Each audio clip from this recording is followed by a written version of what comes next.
رسول اللہ صلی اللہ علیہ وسلم نے فرمایا جمعہ کے دن اور جمعے کی رات کو کثرت سے مجھ پر درود پڑھا کرو، بس جو آدمی مجھ پر ایک دفعہ درود بھیجے گا اللہ اس پر 10 رحمتیں نازل کرے گا۔ اللہم صلی علی محمد۔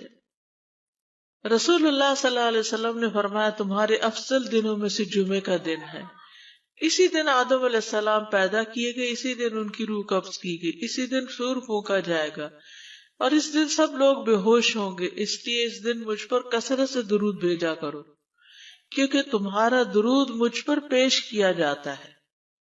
کہتے ہیں لوگوں نے پوچھا یا رسول اللہ ہمارا درود آپ پر کس طرح پیش کیا جائے گا جبکہ آپ کا جسم بوسیدہ ہو چکا ہوگا؟ تو آپ نے فرمایا بے شک اللہ عز و جل نے انبیاء کے جسموں کو زمین پر حرام کر دیا ہے، یعنی فرشتوں کے ذریعے آپ تک درود پہنچایا جاتا ہے۔ انبیاء کے جسموں کو مٹی نہیں کھاتی، صحیح سلامت ہوتے ہیں ان کے جسم۔ سورۃ الکہف پڑھنا، نبی صلی اللہ علیہ وسلم نے فرمایا جو شخص جمعہ کے دن سورۃ الکہف پڑھتا ہے تو اس کے لیے دوسرے جمعے تک نور روشن رہتا ہے۔ غسل کرنا، ہر بالغ پر جمعہ کے لیے جانا ضروری ہے اور ہر وہ شخص جس پر جمعہ کے لیے جانا ضروری ہے اس پر غسل ہے، یعنی اس کو لازمی غسل کرنا چاہیے، الا یہ کہ کوئی مجبوری ہو۔ تو آپ اپنا اسکیجول اس طرح بنائیں نا کہ جیسے اگر آپ ہر روز نہاتے پھر تو کوئی مسئلہ نہیں، لیکن اگر آپ ایک دن چھوڑ کے ایک دن نہاتے ہیں تو آپ پھر اس طرح اسکیجول کریں کہ جیسے آپ منڈے کو نہائے، پھر وینسڈے کو نہائے، پھر جمعے کو نہائے، پھر آپ سیٹرڈے سنڈے اگر نہیں بھی نہاتے پھر منڈے، تو اس طرح آپ جمعے کو مس نہیں کریں گے۔ یہ نہیں کہ جمعرات کو نہا کے جمعہ کو چھوڑ دیا یا جمعہ چھوڑ کے ہفتے کو نہائے، ایسا نہیں کرنا چاہیے۔ علماء نے غسل کے حکم کے بارے میں اختلاف کیا، بعض تو کہتے ہیں یہ واجب ہے، یعنی فرض کے درجے میں ہے، اور جمہور علماء یہ کہتے ہیں کہ مستحب ہے، پسندیدہ ہے، افضل عمل ہے۔ حدیث میں آتا ہے جس نے جمعے کے دن وضو کیا اس نے اچھا کیا اور جس نے غسل کیا تو یہ افضل ہے۔ صفائی میں مبالغہ ہوتی نا، ویکلی صفائی آپ کو کرنی ہوتی ہے، یعنی جیسے ناخن وغیرہ کاٹتے ہیں یا پھر اپنے زائد بال وغیرہ اتارتے ہیں، تو یہ سب چیزیں اگر جمعے کے دن ہو تو زیادہ بہتر ہے۔ نبی صلی اللہ علیہ وسلم نے فرمایا جو شخص جمعے کے دن اچھی طرح غسل کرے، اچھی طرح سنوار کر وضو کرے، اپنے بہترین لباس میں سے پہنے، یعنی جمعے کے دن باقی دنوں کی نسبت اچھا لباس پہنے، اللہ نے اس کی قسمت میں گھر والوں کی جو خوشبو لکھی ہو وہ لگا لے، یعنی گھر میں جو بھی خوشبو ہے، پھر جمعہ پڑھنے آئے تو لغو کام نہ کرے، 2 آدمیوں کے درمیان جدائی نہ کرے، یعنی 2 لوگ بیٹھے ان کے بیچ میں گھس کے بیٹھ جائے۔ اس جمعے اور دوسرے جمعے کے درمیان کے پورے ہفتے کے گناہ معاف کر دیے جاتے ہیں۔ پھر مسواک کرنا، جمعے کی سنتیں بتاتے ہوئے اپنے فرمایا اور تم پر مسواک کرنا لازم ہے۔ اچھا لباس پہننا، نبی صلی اللہ علیہ وسلم نے فرمایا اگر ممکن ہو تو جمعہ کے لیے اپنے کام کاج کے کپڑوں کے علاوہ 2 کپڑے اور بنا رکھنے میں کیا حرج ہے، اسپیشل ڈریس رکھے جو جمعے کو ہی پہن لے۔ خوشبو لگانا، یعنی خوشبو لگائے، حدیث میں آتا ہے چاہے وہ عورت کی خوشبو سے ہو، یعنی آپ کی اپنی نہیں، بیوی کی خوشبو پڑی ہو وہی لگا لو، لیکن لگاؤ۔ تیل لگانا، جو شخص جمعہ کے دن غسل کرے اور جس قدر ممکن ہو پاکیزگی حاصل کرے اور اپنے تیل میں سے تیل لگائے یا اپنے گھر کی خوشبو میں سے خوشبو لگائے، پھر نکلے کہ 2 آدمیوں کے درمیان تفریق نہ کرے، جتنی مقدرہ نماز پڑھ لے اور جب امام بات کرے تو خاموش رہے، اس جمعے سے لے کر دوسرے جمعے تک اس کے گناہ بخش دیے جاتے ہیں۔ جمعہ کا وقت، سورج ڈھلتے ہی جمعہ پڑھنا، سورج ڈھلتے ہی جمعہ پڑھنا، اول وقت جمعہ پڑھنا، بہت لیٹ نہیں کرنا چاہیے۔ ایاس بن سلمہ بن اکوع اپنے والد سے روایت کرتے ہیں، انہوں نے کہا کہ ہم رسول اللہ صلی اللہ علیہ وسلم کے ساتھ جمعے کی نماز پڑھ کر واپس لوٹتے تھے تو دیواروں کا سایہ اتنا نہیں ہوتا تھا کہ ان سے اپنے آپ کو سایہ مہیا کیا جا سکے، یعنی ابھی سورج بہت تھوڑا ڈھلا ہوتا تھا، ہاں گرمی کی شدت میں تاخیر کی اجازت ہے. مسجد میں داخلہ، مسجد کی طرف جلدی نکلنا، تحیت المسجد ادا کرنا.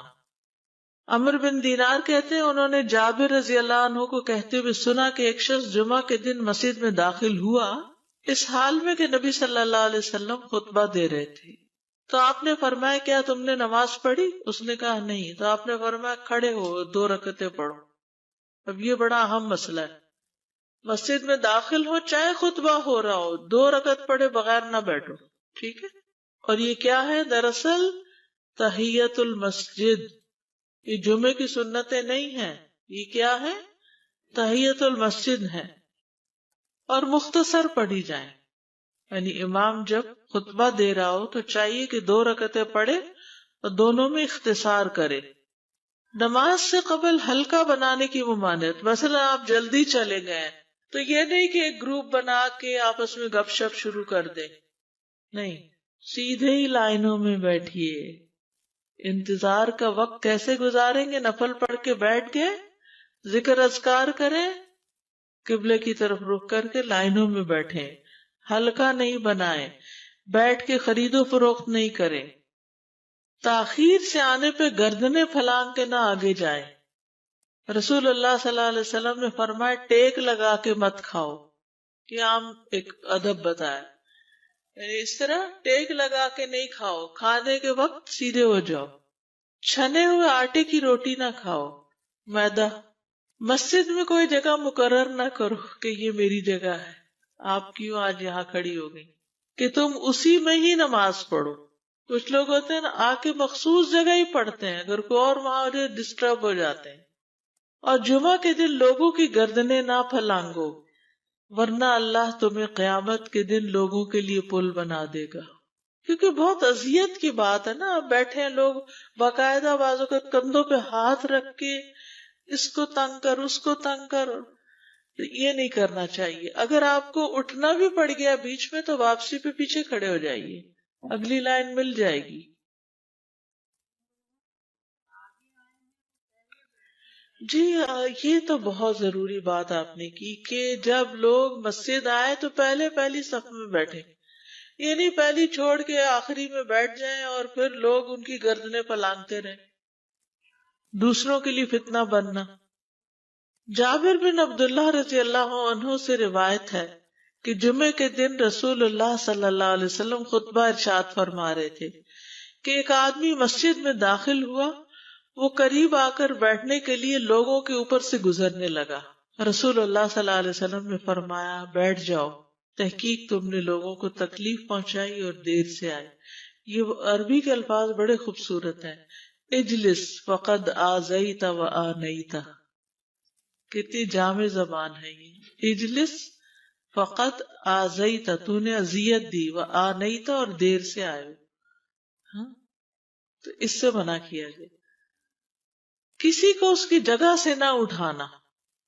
جابر رضی اللہ عنہ نبی صلی اللہ علیہ وسلم سے روایت کرتے ہیں آپ نے فرمایا تم میں سے کوئی شخص جمعہ کے دن اپنے بھائی کو کھڑا نہ کرے کہ پھر دوسری طرف سے آ کر اس کی جگہ پہ خود بیٹھ جائے، بلکہ جو آئے وہ کہے جگہ کشادہ کرو، ہمارے لیے بھی جگہ بناؤ. یہ کہے.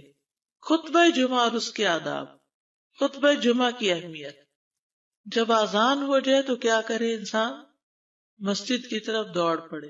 تو مسجد میں جماعت تو نہیں ہو رہی ہوگی، پہلے کیا ہو رہا ہوگا؟ خطبہ ہو رہا ہوگا. امام کے خطبے سے پہلے سلام کرنا. نبی صلی اللہ علیہ وسلم جب ممبر پر چڑھتے تو حاضرین کو السلام علیکم کہتے. امام کا کھڑے ہو کر خطبہ دینا. رسول اللہ صلی اللہ علیہ وسلم کھڑے ہو کر خطبہ دیتے، پھر بیٹھ جاتے، پھر کھڑے ہوتے اور کھڑے ہو کر خطبہ دیتے، یعنی بیچ میں تھوڑا سا بیٹھ بھی جاتے تھے. جس نے تمہیں یہ خبر دی کہ آپ بیٹھ کر خطبہ دیتے تھے تو تحقیق اس نے جھوٹ بولا. بس یقیناً اللہ کی قسم میں نے آپ کے ساتھ 2000 سے زائد نمازیں پڑھی ہیں، یعنی جن میں بہت سے جمعے بھی آئے ہیں، تو ایسا کچھ نہیں. امام کا 2 خطبے دینا، یعنی کھڑے تھے پہلے، پھر ذرا بیٹھ گئے، پھر دوسری دفعہ اٹھے، تو یہ 2 خطبے ہو گئے. مختصر خطبہ دینا. آپ کے خطبات چند کلمات ہوا کرتے تھے، بہت لمبی تقریریں نہیں. آپ کا خطبہ درمیانہ ہوتا تھا. نبی صلی اللہ علیہ وسلم نے فرمایا آدمی کا نماز کو لمبا کرنا اور خطبے کو مختصر کرنا اس کی سمجھداری کی علامت ہے. بس نماز لمبی کرو اور خطبہ مختصر کرو، کیونکہ بعض بیان جادو جیسا اثر رکھتے ہیں. یعنی تھوڑے بھی بات کرو گے تو دل میں چلی جائے گی. نماز پہ زیادہ توجہ. نبی صلی اللہ علیہ وسلم کا خطبے میں سورۃ قاف پڑھنا. حارثہ بن نعمان کی بیٹی سے روایت ہے، کہتی کہ میں نے سورۃ قاف رسول اللہ صلی اللہ علیہ وسلم سے سن کر حفظ کر لی. آپ ہر جمعے کو خطبے میں پڑھا کرتے تھے. سامعین کا امام کی طرف رخ کرنا، یعنی جمعے کے دن یہ نہیں کہ آپ کرسی لگا کے کسی اور طرف منہ کر کے بیٹھ جائیں اور جب جماعت ہو تو پھر صف میں کھڑے. نہیں، آپ صف میں بیٹھے ہو، کس طرف منہ ہو؟ قبلہ رخ ہو. امام سامنے ہی ہوگا نا قبلے کی طرف. ایک صحابی کہتے کہ جب آپ ممبر پہ چڑھتے تو ہم اپنے چہروں کے ساتھ آپ کی طرف متوجہ ہوتے، ادھر ادھر نہیں دیکھتے تھے خطبے کے دوران.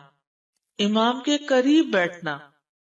اللہ کے نبی صلی اللہ علیہ وسلم نے فرمایا ذکر میں حاضر ہوا کرو، یعنی خطبہ میں، اور امام کے قریب بیٹھا کرو. بے شک آدمی دور ہوتا رہتا ہے حتیٰ کہ وہ جنت میں بھی پیچھے ہی ہوگا، اگرچہ وہ اس میں داخل بھی ہو جائے.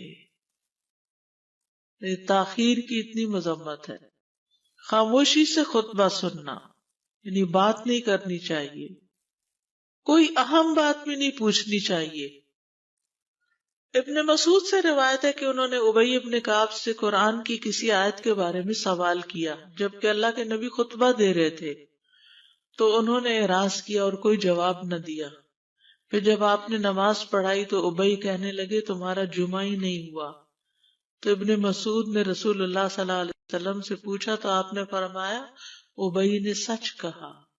کوئی بات کرنے کی اجازت نہیں، یہ کہنے کی بھی کہ چپ ہو جاؤ یہ بھی اجازت نہیں.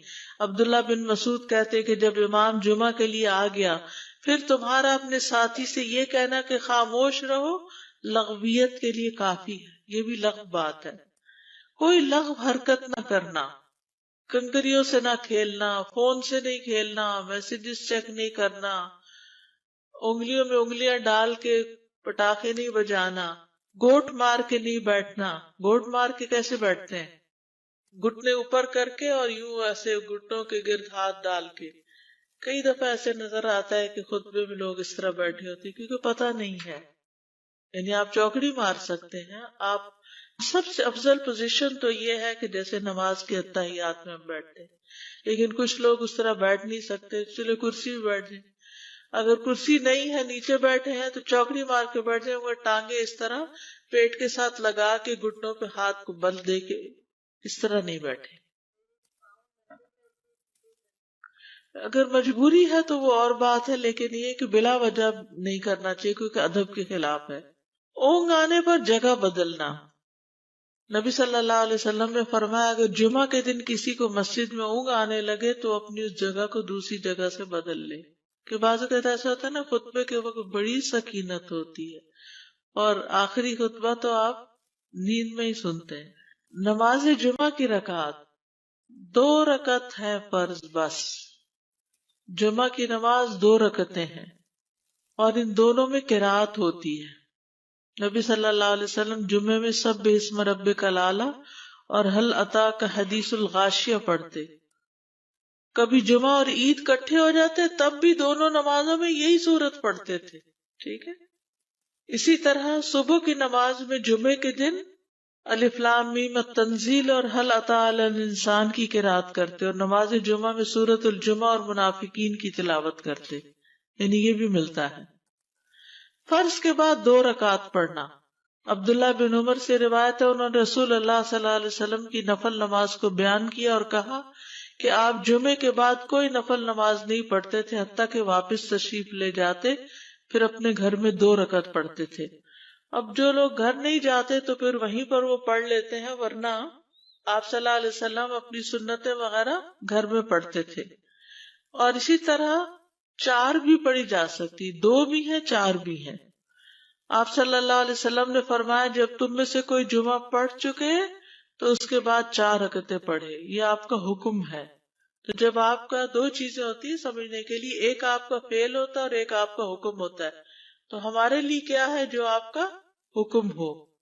جمعے کے بعد کوئی اور نماز پڑھنے سے پہلے گفتگو کرنا، یعنی سنت پڑھنے سے پہلے گفتگو کرنا۔ اسما بن مالک سے مرفوعاً روایت ہے کہ جب تم میں سے کوئی آدمی جمعہ کی نماز پڑھے تو اس کے بعد اس وقت تک کوئی نماز ادا نہ کرے جب تک کسی سے کلام نہ کرے یا اس جگہ سے نکل نہ جائے۔ پہلے منع تھا، اب کوئی نہ کوئی بات کر لینی چاہیے۔ نہیں سمجھ آئی؟ یعنی جمعہ پڑھ لیا آپ نے اور پھر کسی سے آپ سلام دعا کر لیں، اس کے بعد سنت پڑھیں یا نفل جو بھی، ٹھیک ہے؟ اور گھر جانا ہے تو گھر جا کے پڑھیں، اور اگر گھر نہیں جانا، کام پہ جانا ہے تو ادھر ہی پڑھ کے چلے جائیں۔ کتنا پیارا ہے ہمارا دین کہ اتنا لمبا بھی چپ کا روزہ نہیں رکھوایا۔ بالکل۔ عاصم سے روایت ہے، وہ ابو قلابہ سے نقل کرتے ہیں، میں نے ان کے ساتھ جمعہ کی نماز پڑھی، جب میں نے اپنی نماز پوری کر لی انہوں نے میرے ہاتھ کو پکڑا اور میری جگہ پر کھڑے ہوئے اور مجھے اپنی جگہ پہ کھڑا کیا۔ وہ جو ہم چینج کرتے ہیں نا جگہ، وہ اس کی بات ہو رہی ہے۔ یعنی جمعے کے بعد کوئی اور نماز پڑھنے سے پہلے بات بھی کر لینا، جگہ بھی تبدیل کرنا۔ لیکن اگر کچھ لوگ پہلے سے ہی آپ کی سنتیں شروع کر چکے اور کوئی چینج کرنے والا نہیں تو پھر پڑھ لیجئے۔ یعنی یہ مستحب اعمال ہیں، ان میں ایسا نہیں کہ کوئی گناہ لازم ہو جائے گا، لیکن افضل یہ ہے، افضل سے اجر زیادہ ہو جاتا ہے۔ جمعہ کے دن بندہ اس کو نماز پڑھتے ہوئے پائے، اس وقت میں کوئی نماز نہیں پڑھی جاتی، تو عبداللہ بن سلام نے کہا کیا رسول اللہ صلی اللہ علیہ وسلم نے یہ نہیں فرمایا جو شخص نماز کے انتظار میں بیٹھا رہے وہ گویا نماز ہی کی حالت میں ہے حتیٰ کہ نماز پڑھ لے؟ کہتے ہیں میں نے کہا ہاں، تو انہوں نے کہا بس یہی ہے۔ یعنی اس وقت کیا کرنا چاہیے؟ آخری گھڑی میں وضو وغیرہ کر کے مغرب کی نماز کے انتظار میں بیٹھ کے دعائیں کریں، اذان ہو تو نماز پڑھ لیں۔ عصر کے بعد سے مغرب تک کا وقت ہے۔ انس بن مالک سے روایت ہے کہ نبی صلی اللہ علیہ وسلم نے فرمایا جمعہ کے دن اس گھڑی کو جس میں دعا کی قبولیت کی امید کی جاتی ہے عصر سے لے کر سورج ڈوبنے تک کے درمیان تلاش کرو، اور دن کی آخری گھڑی ہے۔ تو اللہ سبحانہ وتعالی ہمیں اس دن کی برکتوں سے فائدہ اٹھانے کی توفیق عطا فرمائے۔